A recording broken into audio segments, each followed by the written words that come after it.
Bonjour Chantal et bonjour Claude, comment allez-vous? Bonjour Eric, on va très Bonjour, bien. tout va bien. Bon, c'est formidable. Alors je sais, Chantal, tu m'as appelé il n'y a pas longtemps et tu m'as dit, voilà, tu montes un projet formidable avec Claude. Alors tu vas nous en parler aujourd'hui. Tous les deux, vous allez m'en parler. Alors, mais avant de commencer, j'aurais voulu que vous présentiez un petit peu brièvement qui commence. Alors voilà, Voilà, c'est bien. Alors voilà, donc Chantal Lallemand. Donc moi je suis artiste peintre plasticienne. Je peins, ma spécificité c'est de peindre avec mes mains, mes doigts, mes ongles. C'est aussi de coudre sur certaines de mes toiles des perles. Alors la première fois quand on avait fait connaissance, eh ben, j'en peignais quelques centaines et là c'est exponentiel et j'en suis sur la dernière à 35 000 perles sur une toile. Donc 6 à 7 mois de travail en moyenne, 6 à 7 heures par jour. Alors moi en fait à la base je suis fresquiste muraliste, c'est-à-dire j'ai fait pendant des années j'ai travaillé dans le domaine de l'événementiel et occasionnellement pour des particuliers. Donc je répondais à des demandes, à des commandes qui étaient souvent précises mais aussi des choses à créer de toutes parts. Et puis, j'avais jamais pensé à exposer personnellement. Et donc, la rencontre avec Chantal, en fait, j'ai fait un trompe-l'œil pour Chantal sur un mur de son jardin. Et suite à ça, on a beaucoup échangé. Et puis, il y a eu réellement une osmose, quoi, on peut dire. Je pense que c'est pas une erreur de le dire. Et ça nous a donné l'idée de faire des choses communes. Et l'idée d'une expo est très vite venue. La seule inquiétude que moi j'avais, c'est que je suis plutôt figuratif et que Chantal est plutôt dans l'abstraction. L'idée, au départ, vraiment, on n'était pas parti pour faire quelque chose d'aussi grand, sauf que quand on a mis à plat les différentes choses qu'on voulait développer, ça a pris une dimension beaucoup plus importante. Et vraiment, l'idée de départ, c'était pas de faire un totem comme les Indiens, c'est-à-dire un bloc sculpté et point. On voulait que ce soit un peu dans l'esprit de Dali, avec des choses, un axe et autour de cet axe, des choses qui gravitent. Donc il y avait un côté lévitation qui n'était pas évident à mettre en place, mais qui a dirigé toute la suite des travaux. D'où un socle suffisamment lourd pour pouvoir supporter ce qui allait monter. Et techniquement, plus on montait, plus il fallait que les matériaux soient légers. Donc en dehors du thème développé, il y avait cette contrainte, j'allais dire physique, mais c'est carrément ça, pour que ce soit élégant, et en même temps solide, que les gens qui viennent visiter puissent y toucher sans que ça puisse tomber. C'est un peu la problématique en général de la sculpture. Voilà. Il faut qu'il y ait une structure pour pouvoir porter l'ensemble. Comment c'est réparti un petit peu les tâches tous les deux? Bon, il y a une partie plus abstraite de Chantal, et puis toi, c'est plus figuratif. Il y a une idée générale, je pense.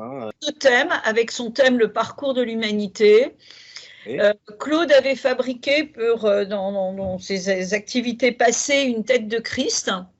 Oui. La tête de Christ a été un élément quand même important du départ. Qui mettait un point zéro au début. Voilà. En fait, l'histoire de l'humanité, c'était le point zéro. Là, le totem remonte encore un peu avant, parce qu'on parle de l'Homo sapiens. Là, on est vraiment sur le début c'est l'homme des cavernes, ou c'est encore un peu avant? Encore un peu avant, parce qu'on démarre carrément avec une terre fossilisée, avec des coquillages, avec tout ça. On part vraiment d'avant pour dire, l'homme arrive, il pose le pied sur terre, donc on a un pied qui arrive tout seul sur cette surface, et il est un animal comme les autres, j'allais dire insignifiant, il est rien. Et le but du totem, c'était de montrer cette progression où il arrive finalement à être le chef d'orchestre pour le reste de la planète, quoi. Et on avait un message global du départ qu'on s'était donné comme un but au niveau de la communication, c'était de dire le pire n'est jamais certain. C'est-à-dire qu'aujourd'hui, on entend parler partout que c'est foutu, on ne va pas s'en sortir et qu'il y a la pollution, qu'il y a tout ça. Nous, on voulait avoir un message positif, c'est-à-dire de dire on a fait des choses, l'humanité, elle est faite de ça, on a fait des grandes choses, on a fait des erreurs, mais on est capable de décider de l'avenir. Donc, ne perdons pas dans la tête cette idée que le pire n'est jamais certain. Il ne faut pas partir défaitiste, il faut essayer d'y croire jusqu'au bout, quoi. Et ça, c'était vraiment en lien avec tout ce qui se passait parce qu'on a commencé ça en juin 2021. Et c'est vrai que c'était aussi une période où artistiquement, c'était difficile parce qu'on entendait vraiment des choses extrêmement pessimistes par rapport au Covid. Et les messages étaient très alarmistes et les gens étaient dans une morosité qui était vraiment extrêmement difficile à vivre. Et c'est vrai que ben voilà, le pire n'est jamais certain. La preuve, il y aura un après-Covid et il ne sera pas forcément pire.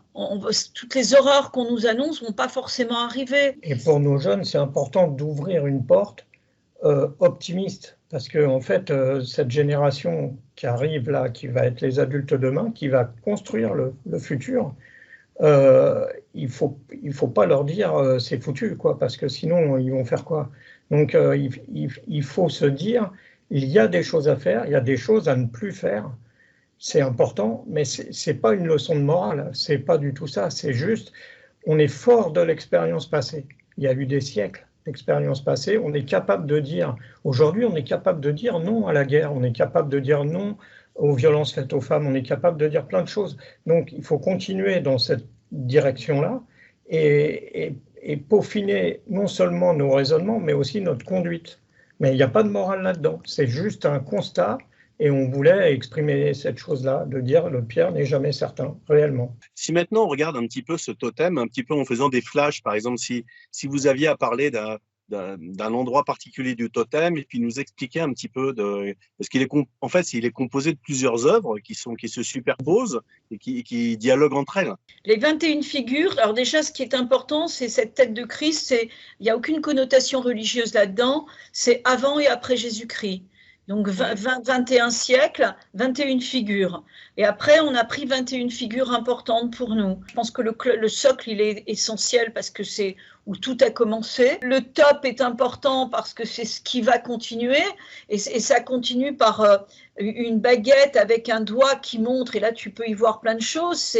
Ça peut être extrêmement optimiste avec ce doigt qui dit, allez, regardez encore en l'air, regardez.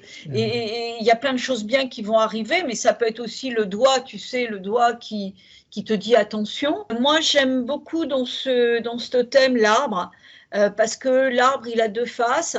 Il y a le côté jardin d'Éden, très beau, très joyeux, très coloré, plein des oiseaux avec des fleurs. Et quand tu vas de l'autre côté, eh bien, tu as l'espace, tout ce qui reste à l'homme à découvrir.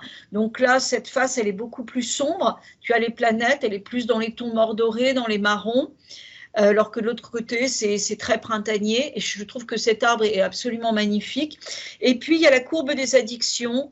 Et ça, j'aime bien parce que c'est ce qui fait beaucoup parler, en tout cas les jeunes, quand on présente le totem, où on a mis l'alcool, le tabac, le Viagra pour représenter le sexe. On a mis l'arme, l'argent, représenté aussi avec un oiseau en monnaie, parce que l'argent, c'est quelque chose de volatile.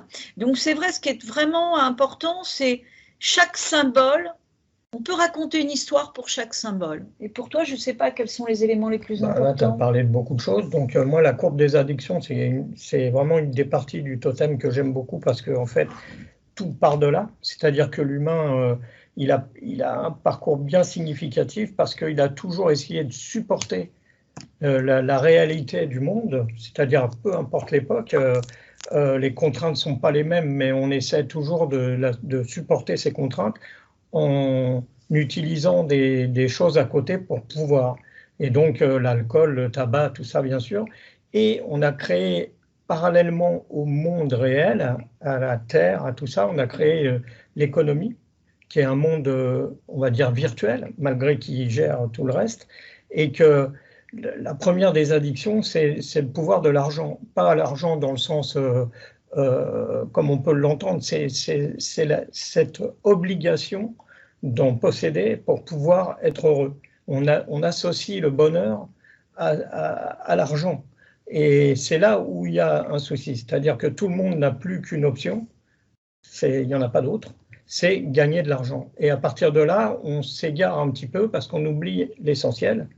Enfin, pour mon goût, hein, ce n'est que mon opinion, on oublie l'essentiel, c'est qu'à côté, il y a un tas de choses exceptionnel, c'est-à-dire que les gens font des selfies devant les chutes du Niagara, devant un coucher de soleil. Ce qui est important, c'est pas le coucher de soleil ou les chutes du Niagara, c'est qu'ils disent j'étais là. C'est dommage parce que ce qui est important, c'est le fond. Et l'autre partie qui m'interpelle, c'est surtout cette projection vers un futur où la numérisation prendrait le pas sur l'humain. Donc moi, j'ai très peur le transhumanisme. Du transhumanisme. J'ai très peur de toute cette invasion technologique qui ferait perdre à l'homme son identité. Voilà. En clair, c'est surtout ces deux éléments-là qui me parlent beaucoup. Ça, c'est vraiment un point qui nous réunit beaucoup avec Claude. Et c'est vrai qu'on est un peu touchés. Ce sont les mêmes choses qui nous heurtent, en fait.